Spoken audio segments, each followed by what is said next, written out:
Terry, where did you come from? Where did you go? I'm from Minnesota. I'm from Texas. Are you from Texas? Yeah, I am from Texas. Yeah. Okay. So this is episode 1 of Super Serious, a podcast where we take very serious dives into not so serious topics. And this is our first episode.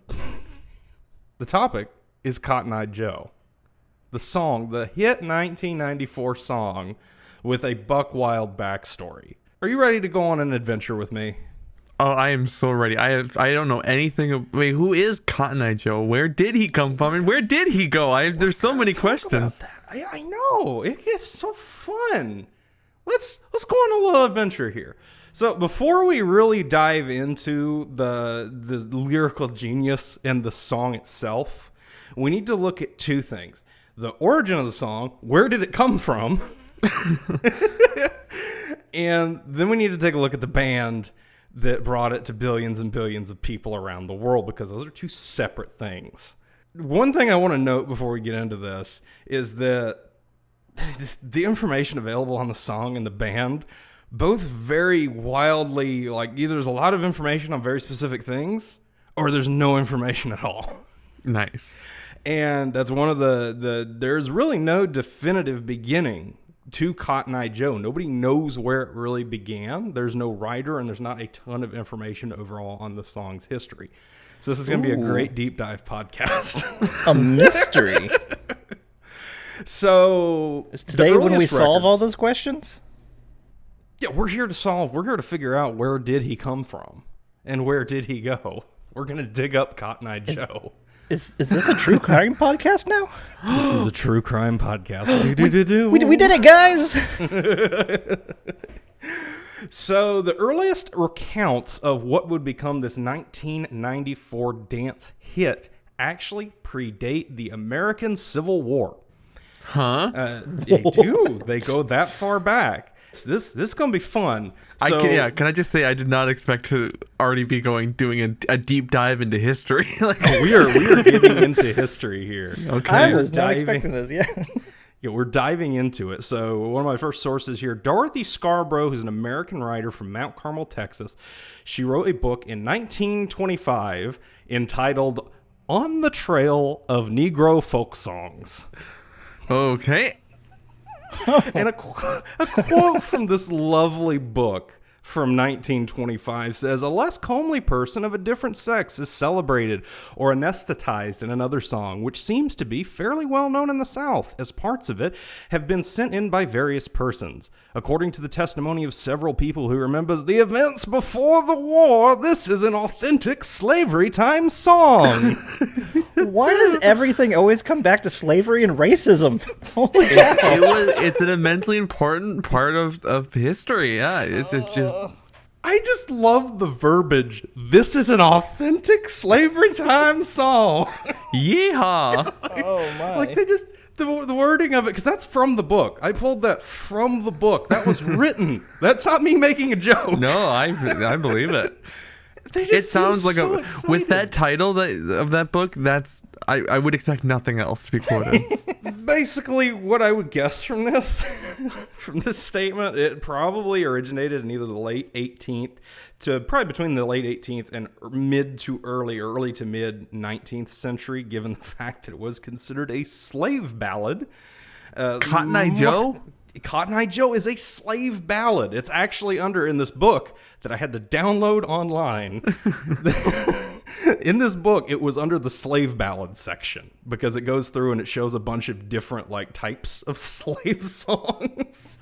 You know, whenever you said that you wanted to do a deep dive into Cotton Eye Joe, I was not expecting any of this, and it's only been 5 minutes and my mind is blown. You didn't think we were going to dive into the trail of Negro folk songs? No. 5 minutes? No. You know when I thought at the oldest, I thought this would go back to the 50s, maybe the 1950s. By the way, 1950s, not 1850. Maybe even 1750s. Oh my God! Know God. where it started. They just know the only dating, because this is the only book that I could find that actually goes into the origins of this song. it was a authentic slavery time song. It was before the war. So this could have been this could have even gone back to the 1600s. People have been singing the song for a long time. To think that you could take a TARDIS back 400 years and hear somebody singing Cotton Eye Joe. Oh my God. So, so obviously with this being a slave ballad, the original author is probably long lost to time. Slaves weren't super up to keeping records on who wrote songs. Why is that? It's a mystery. I think they had bigger priorities. I think they did. Yeah, it's a mystery. The real mystery of Cotton Eye Joe. Why weren't slaves allowed to read or write? Cotton Eye Joe, everybody's favorite wedding slave ballad. Oh, God. So, if you look up the song Cotton Eye Joe, it is, if you start digging into it, it's a big folk song that's come back a long ways, obviously. There's a lot of different variations to it as well. I listened to a lot of iterations of Cotton Eye Joe in the research for this, and we'll get into it later, but there are a lot of renditions of this song. There's a lot of them. There's hundreds. They're all, since it is all variations of an old slave ballad, I think that's what leads to a lot of these. There's not original written lyrics like there are to a lot of these old songs, so people just kind of make it up as they go. I did pull a copy of, or another quote from Dorothy Scarborough's book. I'm not going to say the title again because I really don't want this podcast to get blacklisted. But I did pull a version. I'm going to read the verses off for it. So the earliest recorded version of the song that we could find goes, "Don't you remember, don't you know, don't you remember Cotton Eye Joe? Cotton Eye Joe, Cotton Eye Joe, what did make you treat me so? I'd have been married 40 years ago if it hadn't have been for Cotton Eye Joe." So we're getting into it. It does, you can see, that's the broad gist of the main bit of the song. Okay. It gets a little wild as we go on. Cotton Eye Joe, he was the nig that served me so. Took my gal away from me and carried her off to Tennessee. I'd have been married 40 years ago if it hadn't have been for Cotton Eye Joe. Again, a little dab of racism in there for you. Now that I know what this song's about, it's... Oh, my. It's not... So this Cotton Eye Joe, he's a character. He's So Cotton Eye Joe's a white guy that stole the Africans and brought them on a ship over to the Americans.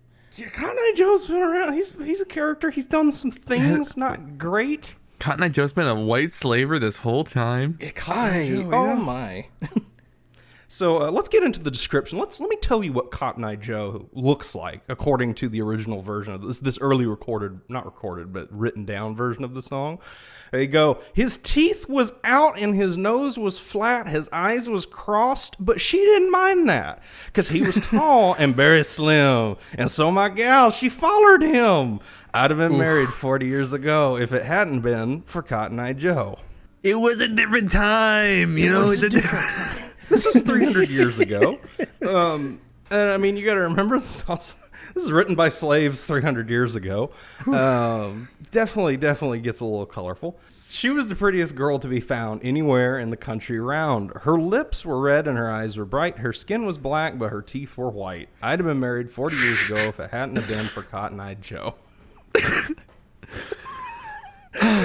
Thank God there is one last verse in this song. I can't take more. It's so sad now. Oh, God. The girl, she sure had all my love and swore for me that she'd never move. But Joe hoodooed her, don't you see? And she run away with him to Tennessee. I'd have been married 40 years ago if it hadn't have been for Cotton Eye Joe. And that is an idea of what the original versions of the song sounds like. I'm going to go ahead and say it now. I am a bald white man. I will be bleeping out certain sections of that reading.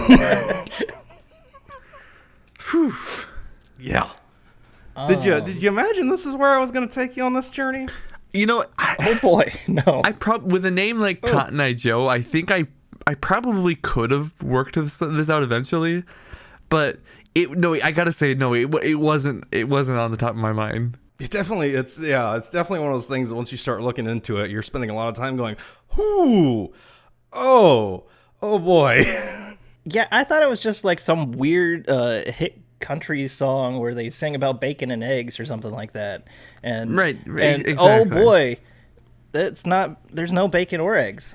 No bacon or eggs. No, sir. So let's move away a little bit from the dark origins of this song. As we move into the 20th century, variations of the song begin to gain popularity across the country, normally from fans of bluegrass and folk. This is also around the time that audio recording and records and stuff is starting to come out. So this is also like around the turn of the century when people are able to actually record and listen to music and hear things on the radio. One of the earliest recordings, or the earliest known recording of the song, was done in 1927 by Phil and John Carson. Not to be confused with Johnny Carson. Different person. I was not confused, but thank you. So I did also want to call out another one of these earlier recordings. It has nothing to do with the story, but I just like the name of the band that recorded it. Because in 1929, there was a rendition that was recorded by Gid Tanner and the Skillet Lickers. Is it too late to rename any of our stuff? See if Gid Tanner and the SkilletLickers.com has been taken. That's a really great name, I gotta say. Oh, so over the next several decades, the song is covered and reworked by dozens and dozens of artists. Since 1950, and this is just since 1950, so the past, 74 years, there have been at least 134 recorded versions of Cotton Eye Joe, including the one that this podcast is about. Wow. That's a lot. That's a lot. So most of the versions that I could find online mostly seem to focus on like instrumental and dance versions of the song, not really traditional, just pretty much traditional bluegrass. Perfect, beautiful. One particular rendition of note that did happen to have vocals. The early 80s, the song kind of had another renaissance. In 1981, the Irish folk band The Chieftains did a cover of it. Remember that for later. That is important for later in the story. So further on into the 80s, versions of the song with words, like I said, they start to make a big comeback. A lot of various different lyrics. There is not the central golden Cotton Eye Joe. There's just all kinds of different mixes and versions, and you can find them online. I spent a lot of time listening to versions of Cotton Eye Joe for this. It really started to make its way around the world during the Western craze of like the 70s and 80s, around that like John Wayne era when all the Westerns were really big. So the song's really starting to kind of blow up again. In the 1980s, again, it's growing a lot. It's pointed out a lot in popular country music. Artists such as Merle Haggard and his Texas Fiddle song made reference to it, as well as Alabama's 1984 hit, If You're Gonna Play in Texas. Both songs, very big, make reference to Cotton Eye Joe. As we approach the final decade of the 20th century, as do we approach the dawn of the version of the song that would make it worldwide, it would become by far the most well-known version of Cotton Eye Joe. Are you prepared to start diving into that? I think I am. It was until this thing started. So that's great, because I'm going to keep dragging you along. All right, here we go. Strap in, boys. So before we get to the 1994 release of this song, we really need to take a moment to examine the band that brought it to us. And that band, if you don't know, is a band called Rednex, spelled Rednex. Love it. And you said they're from the 90s, huh? Yeah. So in order for us to talk about Rednex, we have to take a little journey to a small town. You can imagine a band called Rednex coming from a small town. Sure can. Where do you think this town is? Tennessee. That feels right. Tennessee. But is that your final answer? I'm gonna say it's around New Orleans. So Tennessee, New Orleans? So either Louisiana or Tennessee. Somewhere in Louisiana. So both of you are wrong, and we are going on a journey to Kiruna, Sweden. Okay. What? Oh my god. Okay. That might have hit me harder than the slavery thing. Oh man. Yeah, That's our racist song. Not theirs. when I started like doing the draw up for the script and going through that fact was what made me go like, oh yeah, I have to make this shit. Yeah, that's insane. So they're all like Jurgen and Florgen and whatnot, and they're singing about Cotton Eye Joe. I'm gonna read off some names here in a little bit, and I'm gonna apologize to anybody listening from Sweden. Oh yeah, I do. I would also. Can I just apologize right now because I just said their names are Jurgen and Florgen. I apologize. Inga Durgan. So I'm not gonna lie, from this point forward, and this point being like the main point of the story, information is very thin.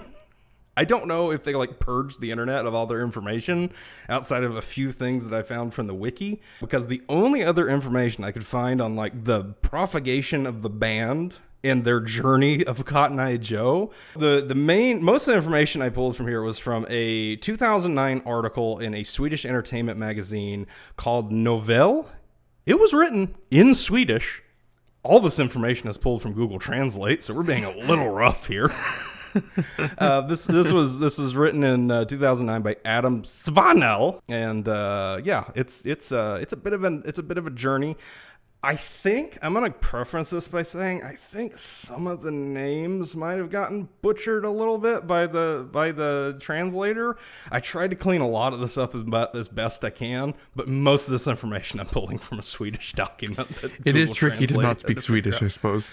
It's very tricky. I didn't feel like, I'm pretty committed to this show and our productions overall, but I wasn't sure if I would be able to learn Swedish for a single episode of a podcast about Cotton Eye Joe. I'll forgive you this time. Okay, so our story begins with Patrick Rannes Edinburgh. He's a Swedish house techno producer living in Corona. Him and his best friend, Orjan Orberg, and Orberg's friend, Janne Eriksson.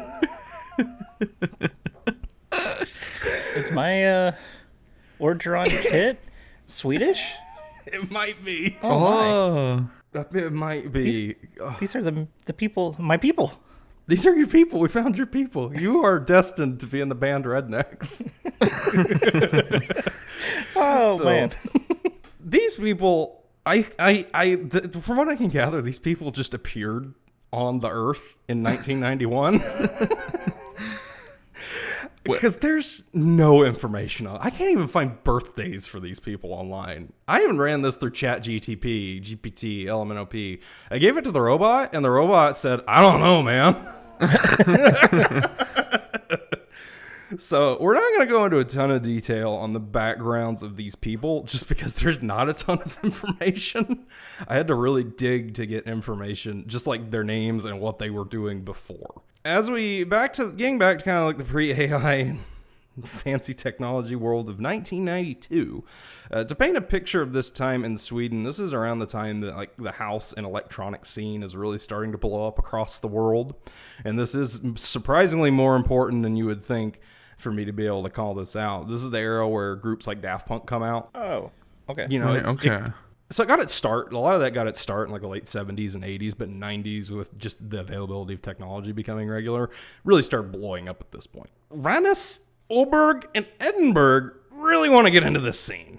They're a familiar situation. Three strapping young lads kind of see the world as their oyster, and they decide they want to take on the electronic dance scene. So at some point in late 92, Rannes, Oberg, and Edinburgh, I really wish I hadn't listed out their names this many times, meet up in a studio for some coffee and music.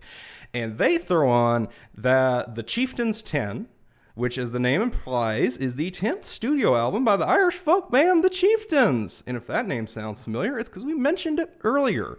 Because this is the album that had one of the early 1980s releases of that hit song, Cotton Eye Joe. It's the very first song they hear on the album. They put the album on, boom, Cotton Eye Joe. And if you actually listen, because I went and listened to this version of the song, you can tell this is where inspiration came from. Because it sounds dangerously like just skirting copyright infringement. So yeah, you can definitely tell that was their jumping off point. They go to town, they start chopping it up. They overlay drum tracks and synth bass. This early bastardized version, they take this right off the presses and they're like, this is garbage, but I think we can push it. So they take a trip to Old Paris. They go to France. Apparently that's where the music scene is, I guess. And they meet up with Scorpio music executive Tony Alexandre. And Tony has a very different reaction. He says, and I quote, "This is promising, damn promising. If you put a banjo in and a girl singing, this could be a hit." So this dude's like, he sees the vision that the rest of the world sees. Those are so specific, and that's so funny. Okay, interesting. This gives them the motivation that they need to create what we have all really been waiting for our entire lives as the greatest country hit of all time. They head back to Sweden, hell-bent on making this song a success. Rednex works on further cutting up the songs to really make it fit that early 90s electronic dance song vibe. And obviously he's got to cut it up a little bit more so they don't get sued by the chieftains for copyright infringement. They get through and they run into a little bit of an issue in a sense of he had to cut out all the vocals and the fiddle, which if you've ever heard the song Cotton Eye Joe, kind of important. Yeah. So, yeah, kind of important. So Rannis calls up, he jingles up his friend, who is the hit Swedish country music star, Jan Lindgren. Ah, yes, of course, Jan Lindgren. My favorite country singer. I'd planned on just putting like just a stupid joke in here about this. This dude's actually super accomplished.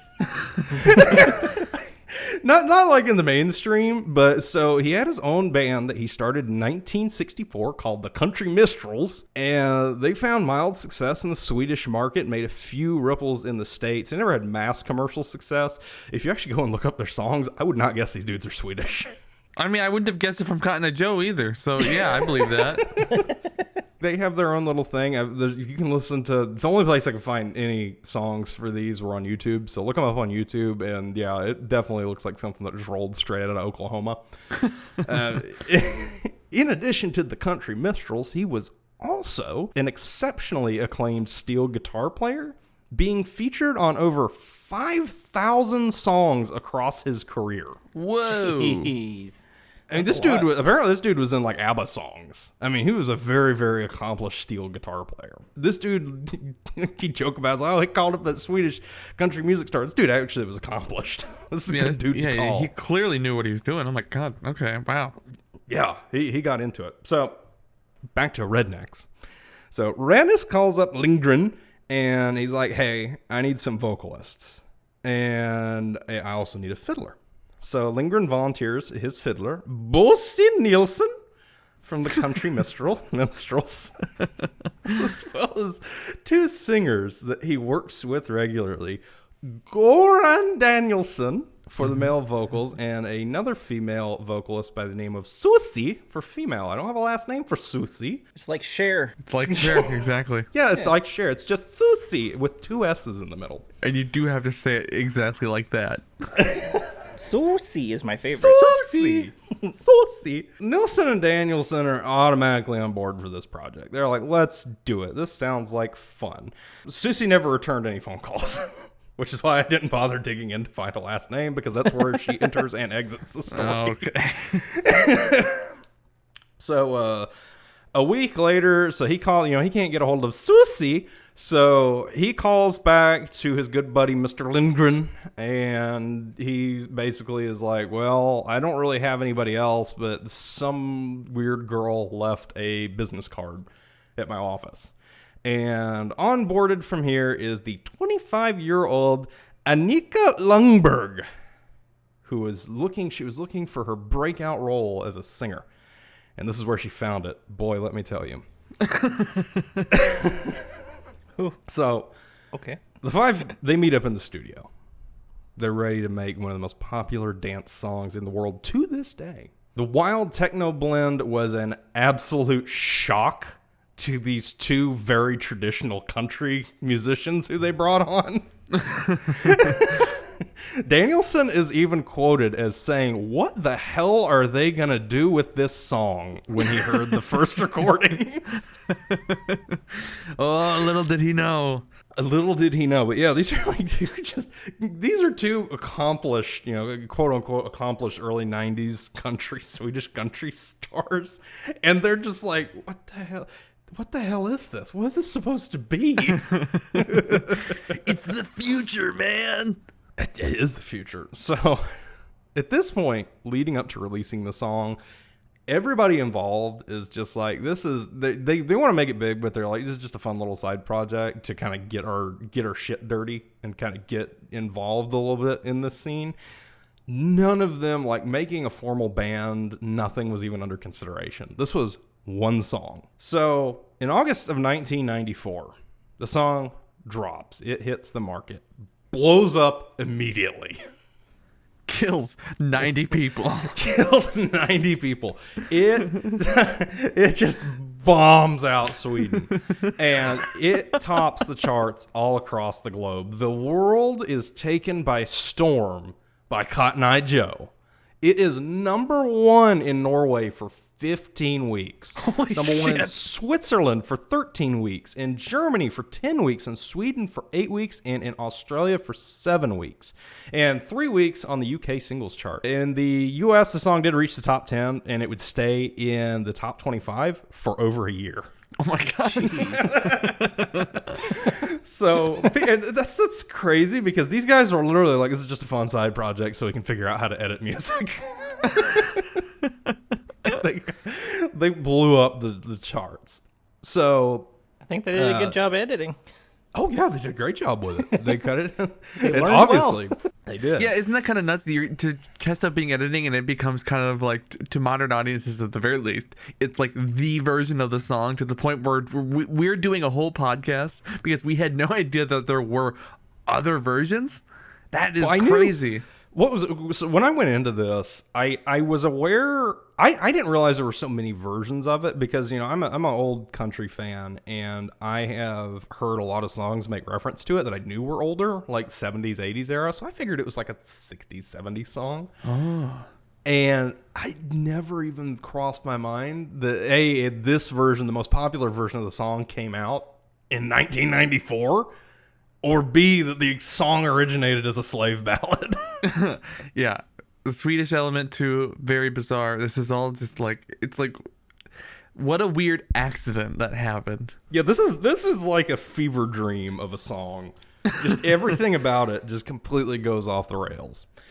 So, and it gets more wild as we get into it. So, in early 1995, the song has topped, at this point, this is about the 6-month mark or so after the song's been out. People are well aware of this song's success. And in 1995, Amsterdam-based Zomba Records becomes the first record company to grab the hit. Rannis rapidly works to put together a band. He's like, this is huge. We've got to make something of this. We've got lightning in a bottle. We need to use it, which is, smart. It's understandable. The vocalists Nilsson and Lundberg are recruited to reprise their former positions. Danielson is less interested in coming back, seeing himself as more of a true country performer. None of this young, hip stuff. So Rannis kind of has a revelation at this point. He's getting the band together, and he's like, this band is going to be pretty much entirely techno dance music. Mostly 90% techno dance music. We really don't need, he uses Danielson not being super interested in this as being like, we really don't need professional musicians. We just need people to get up and be drunk assholes on stage. That's my type of band. That's it, yeah. So him and Nilsson get to talking. And Nilsson brings in a few people from his cover band, Motley Jovi, to build out the rest of the band. Kent Olander, Urban Lendgren, and Anders Austrand join the band, and together this becomes Rednex. Wait, so how many people is this now? I think it feels like 1, 20. 2, 3, 4, 5, 6 counting Rannis, because he appears on stage sometimes too. So yeah, we've got 6 people in this band. From what I gathered about Motley Jovi is they were just like the drunk assholes that would get on stage and play like cover songs at shitty bars. I wonder what bands they like. Yeah, so yeah, this is just like a grunt, or not like grunge. This is like an 80s rock cover band.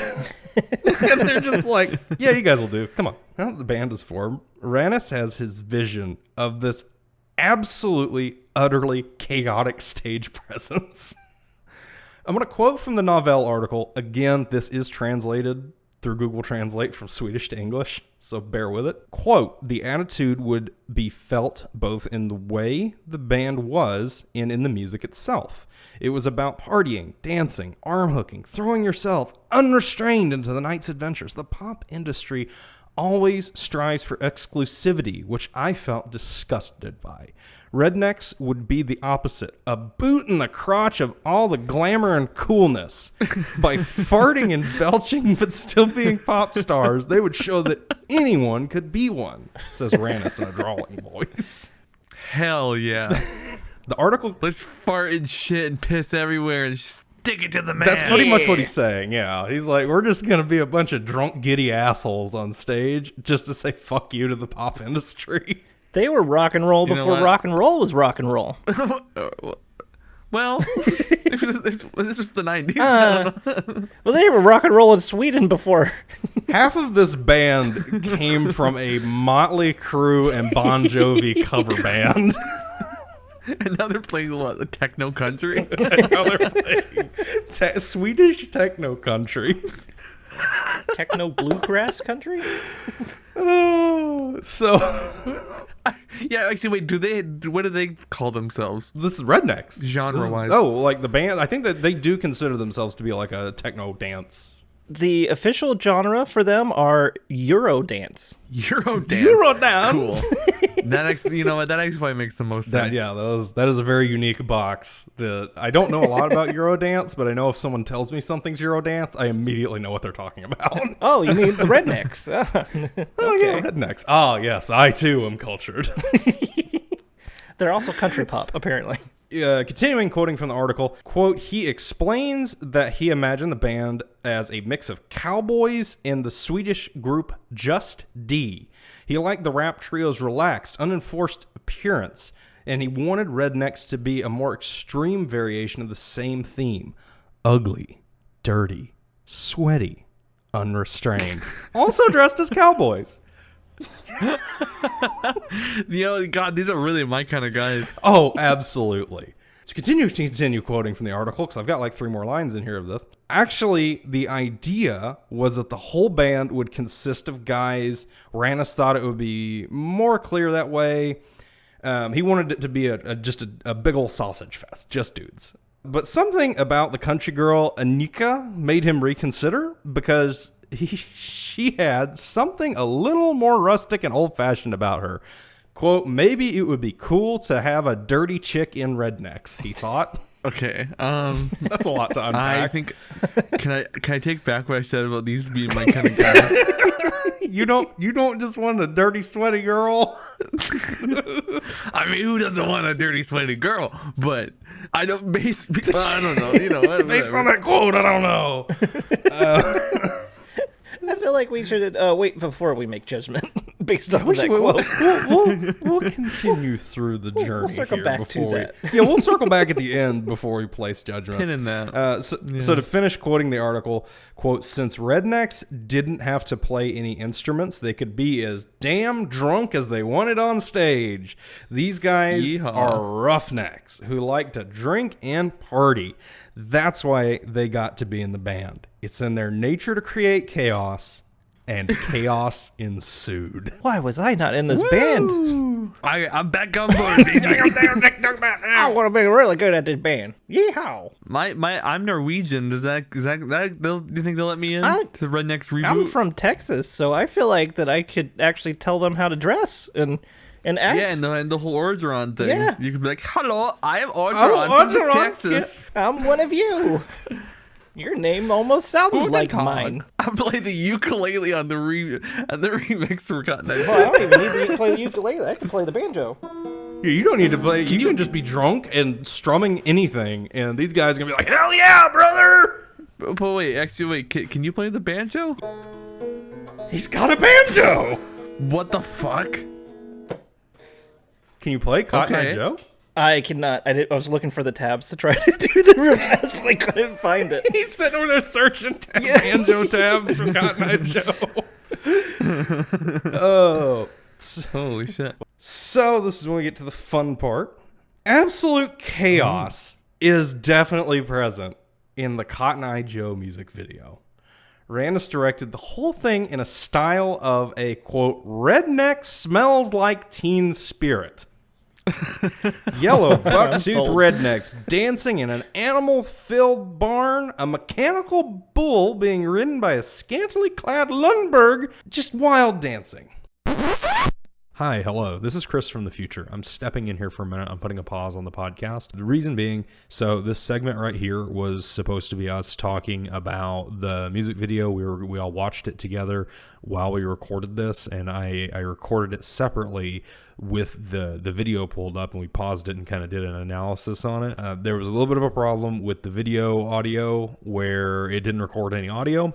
And it's really hard to sync up us talking about the music video, for an audio podcast in general. And we were planning on putting a video portion of this out on the YouTube channel, but without that audio sync up, it's really, really weird to edit. And so I've just decided to axe that bit entirely. So there's going to be a bit of a 10-minute time jump here. And I've got it edited well enough to where it kind of bridges over fine, but it was still a big enough gap that it was kind of weird. And we might have missed some stuff in there. So I just want to give anybody a forewarning. If anything seems weird, that's because I cut out 10 minutes here. And this is supposed to be the Cotton Eye Joe music video. I recommend you actually take this opportunity to pause and watch the Cotton Eye Joe music video if you've never seen it before, because it is buck wild. Anyway, back to the podcast. Yeah. I mean, this is probably my first time watching this video in a while, but not my first time ever. And I never clocked anything about them before, but now it's so glaringly obvious. Yeah. Like the blonde hair, the pigtails, the overall, the paleness of their skin. I'm like, yeah, you've never seen the sun before. You look dirty, but it's just it's a different kind of dirt. These are the Nords. These are the Nords. You can't be a redneck if you don't have sun to give you a redneck. Yeah. You're goddamn right, Kit. Do you happen to know any more information about the music video itself? That is all the information I was provided on the music video itself. Because I wonder how much that cost. I mean, there's a lot of extras. Renting out a bar? I'm pretty sure less than you think. But they also had a crane and a track that moved around a lot, and a lot of extras and a lot of smoke and rats. I don't know. Tar and feathers don't cost that much, so. Well, they didn't. I don't think they actually tarred and feathered someone. Oh. So I just did a quick Google search to see how much. Again, these people have purged the internet of all information around this song. I'm not entirely unconvinced that this isn't some Matrix trick playing in my head, because I can't find any information on this band or this song. So yeah, I can't. Yeah, because also it's what, did they not do anything in the early 2000s? Did they not do anything in the 2010s? Are they not alive now? What So happened? we're going to get into that. We're going to explore where they went after this. So after the music video, this is the time where they decide that they need to take this show on the road. Band goes as far as to adopt stage names, which are much easier to read. Jonas Nielsen became Billy Ray. Urban Lindgren became BB Stiff. Kent Orlander became Bobby Sue. And Anders Armstrong became Ken Tacky. Kentucky. And Anika Lundberg became Mary Jo. They're just taking things even further. The group only wore ratty cowboy hats and Western clothing, both on and off stage. And to make it better, any attempt that journalists made to interview the band is met by the band replying in mock drunken English and walking away. This is They really committed to that. They really committed to that, and this is 100% why there's no information on this band or this song online. Because every time, So they did all that, then everyone decided, oh, they're assholes. I don't want to. pretty much, because every time someone would come up, you get Boomhauer from King of the Hill, and they would just walk away. But I just imagine being a Swedish journalist, and you're like, I'm gonna go and get an interview from this hit band for this really cool song they put out, and you walk up, and this dude just goes, "Ain't they gonna take a thing? I'm gonna talk about it. I'm gonna go on there," and walks away.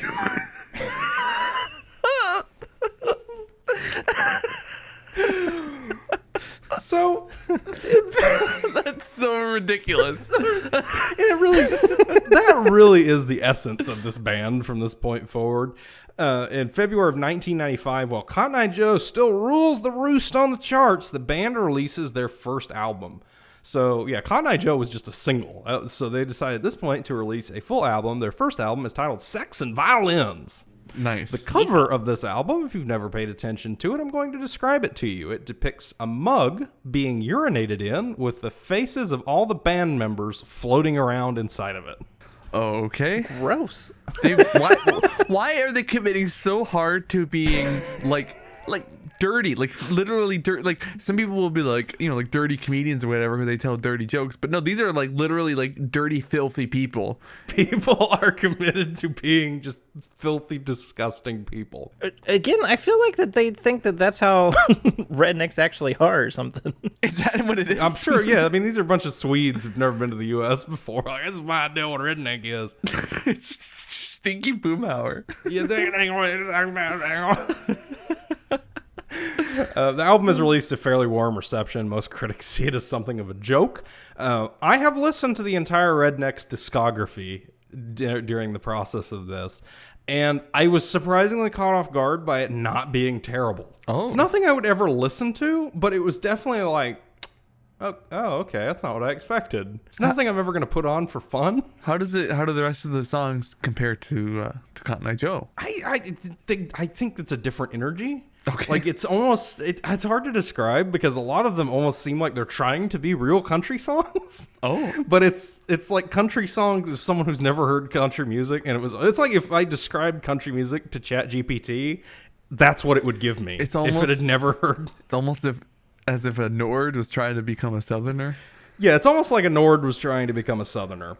It gets a little. It's not terrible. Definitely nothing I'd ever listen to. I encourage people to listen to it just for the hell of it. Later in 1995, they've got a full album under their belt. The band embarks on their first world tour, and they actually do go around the world. They go to European countries, the U.S., Japan, and Australia. The concerts are just off the rails.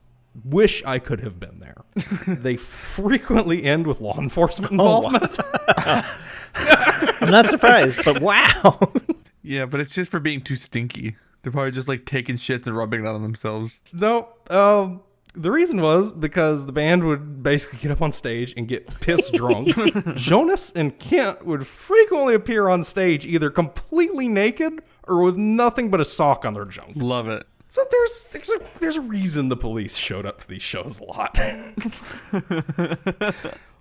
One particular show in 1995 drew a little bit of criticism.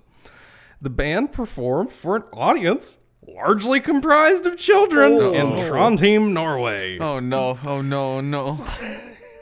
The band performed their usual antics and ended the show by spraying themselves and the audience with beer. No! Rednex, no, not the children! So later that night, there was basically a police raid on their hotel. They were all arrested, but the only charge that they could get them on was public intoxication. That's it. The band spent the night in jail, and this is Norway jail, so it's not like real jail. So he's got a cushy bed and Yeah, it's fun. In 1996, the band took a break from touring for obvious reasons. Because they're being banned from countries, probably. Yeah, I think they were starting to gain a little bit of criticism at this point. Lundberg, our female singer, departed the band over a disagreement about royalties. She actually wound up moving to the U.S. and having a mildly successful solo career with a few major studios. Rest of the band, at this point, they just kind of go their own way. Okay. Again, shit kind of got a little wild. But not to fear, in 1998, Rannis got the band back together. He decided, this isn't over yet. We had such a great run the first time. They replaced Lundberg with Mia Lovgren, and over the next 2 years, they went on to create their second and final studio album titled Farm Out, which released in early 2000 to mixed reviews, and no songs would ever make it to the worldwide fame that Cotton Eye Joe did. Wow. Believe it or not, the band is still active and touring. Wow. What? They've gone through like 10 lineup changes. They are so far removed from the original band. It's like, if you go and look on their Wikipedia, there's like 30 people and past band members. And they've released no new music. There's been a few remix albums, but there's been no new music in 20 years. So they did a new thing in 2000, and now in 2024 they're still, that's just 30 years after they debuted. Yeah, 30 years after they debuted, I guess they're just touring. I couldn't find any information on the tours that happened, nor could I find any videos. And they just Who's going to see Rednex? Also, is there nobody from the original band left? I don't think so. No, So I think Rannis still does some producing for them, but overall, it's not the same. It's a completely different band. Ship of Theseus situation there, huh? It's just Rednex is the ship of Theseus. It's our modern Ship of Theseus. If Yes, you sir. replace all the members of Rednex with new members, is it still Is it still the same Rednex? Rednex? Well, apparently yes. 'Cause apparently they haven't done anything different in 20 years or 25. They just, Or I think whatever. I presume that their stage presence is a little bit more calm these days. Because the 90s were a wild time. I couldn't imagine just naked dudes dancing with their bits flopping and spraying each other with beer in 2024. It's a limited imagination. A limited imagination. So the song Cotton Eye Joe does remain a staple of country and folk music throughout its almost 200-year history, and Rednex played a large part in making it a commercially successful song around the world. As of 2024, the music video, uploaded in 2013, has over 250 million views on YouTube and has over 350 million streams on Spotify, on top of millions and millions of plays at sporting events, weddings, and night parties. Weddings. Yeah, no, I know you're right, but And that, gentlemen, is the history of Cotton Eye Joe. holy moly. Well, that was a wild ride.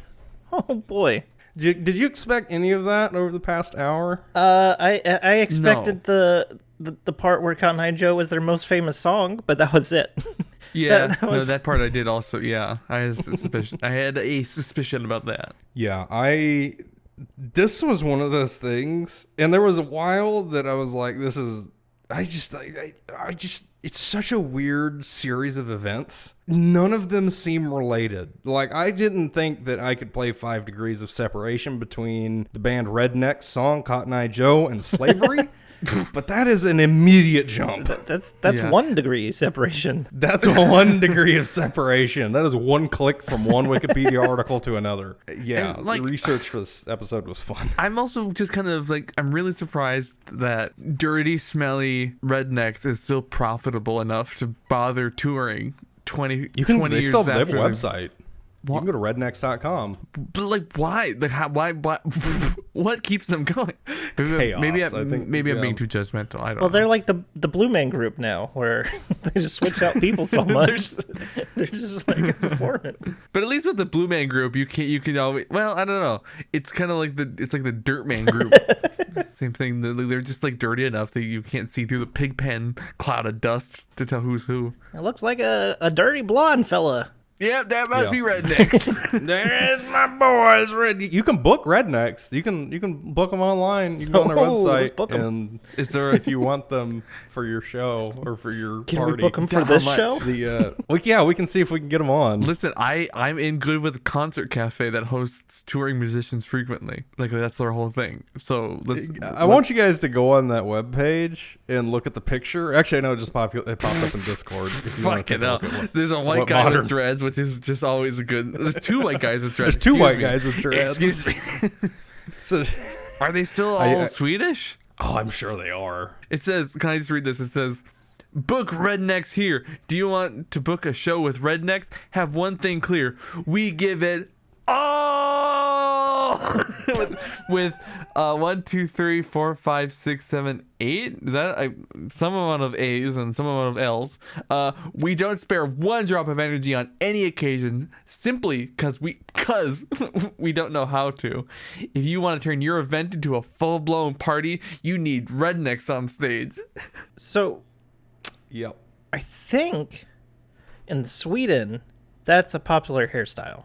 Dreads? Yeah, Really? because Yeah, it's not. I know globally, it's not quite the same as it is in the U.S. when you see white guys with dreads. yeah. And you're like, oh, you smoke pot. Like, oh, You got any bud, bro? okay. You're one of those people. Yeah, right. But to be fair though, I know what you're saying, Kit, but even then they do actually seem more like American loser guys with dreads. So Yeah, these people look like you could score some pot off of them outside of a 7-Eleven at 2 in the morning.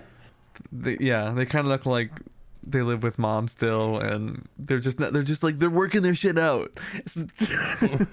It's gonna be good. It's okay. So yeah, that's the history of Cotton Eye Joe. Well, thank you for sharing that and bringing us along on that journey. Yeah, this has been the inaugural episode of Super Serious, and might I say, what a note to start on. Whew. Wow. That's a lot to unpack, and what I like about that story is it shifts gears very quickly and very often. Yeah, right. That Seriously. was an intense, wild ride. Started with thanks. racism and ended with dreads. So when can we expect to find more, and where and whatnot? So this is Super Serious. We are a Stuck on the Internet production, and us three, myself, Chris, Terry, and Hi. Kit, in whatever order you want, we are stuck on the internet. We make podcasts. This specific podcast goes out the first Wednesday of every month. Can you believe it? You're going to be able to tune in first Wednesday of every month from now until the sun explodes to listen to me tell stories about stuff that's super not serious in a very serious fashion. You can find all of our content, all of our socials, all of our everything at stuckontheinternet.com. We've got 3 other shows as of the time this is being recorded. It's always up in the air as I'd had more. If you like podcasts, check us out. Give us a listen. Like us on Instagram and Twitter at Stuck on Internet. You can find our YouTube at Stuck on the Internet. We're going to have a bunch of fun clips from podcasts. And yeah, that's all for today. And we will see you next month on Super Serious.